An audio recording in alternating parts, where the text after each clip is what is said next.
What's up, y'all? Quick shout out to Pat's Pizza in Hamden. I didn't even realize they had this special going on, but I bought a large cheese pizza. It was like $10 with a drink. It's like, what?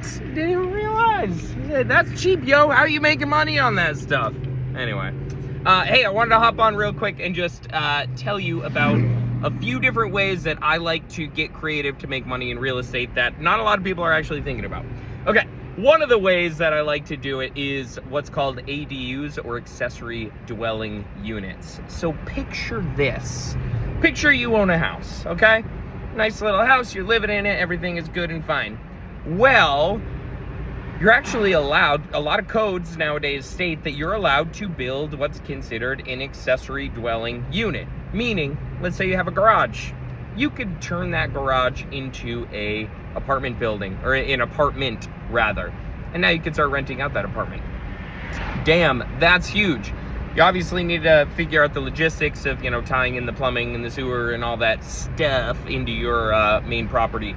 But there's a lot of times where I will purchase a property just because it already has an existing structure that may already have water, sewer, because I know I can turn it into one of these ADUs. And now, instead of a single family, it's a duplex, or instead of a duplex, it's a triplex. And that doesn't cost me all that much more, considering the fact that I'm already purchasing the property. So might as well turn it into a 3-unit instead of a 2-unit, because you'll get more money and the property will actually be worth more.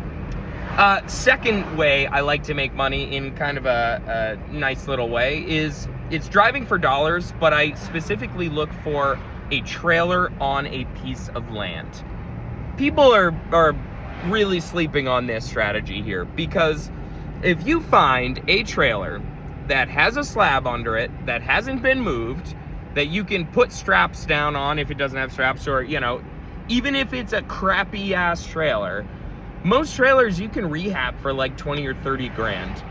And then you have a brand new beautiful trailer that somebody can get an FHA loan for, and that might be a $200,000 trailer. So, dude, I've done this more than once, where I purchased a property for, let's say, $50,000 because it was a total piece of junk. I put a bunch of money into it, let's say $30,000, into making it a super pretty place. I made sure that obviously it hadn't been moved, and made sure that it was, gonna become eligible for FHA. And bam! Now I put that thing back on the market for $230,000. Dude, it's real. This shit happens every single day if you know what you're doing. So that's my second little hidden strategy. So ADUs is one. Finding distressed trailers on a piece of land is another. I'm feeling really generous right now, so I'm going to give you my third favorite hack, okay? Estate sales. So, in the summertime, people are always posting, hey, estate sale, estate sale, estate sale. Dude, usually if somebody is selling an entire estate, it's because they're also selling a piece of property on the backside of that. They're selling a house. They're selling an apartment building. And yes, I've done this before, where I've literally talked to somebody on Facebook Marketplace and turned what was a yard sale, essentially a yard sale, into a, oh, is this building for sale? Oh, damn, you're selling this building? Hey, I might be able to help with that. Anyway, those are just 3 of my tricks. I got a bunch of these, so if you like them, give me a follow, download the resources, learn to be rich, or don't. Because truthfully, this is your life, it's not mine. I can just post shit on the internet and see if anybody bites. You're the one who has to do something about it.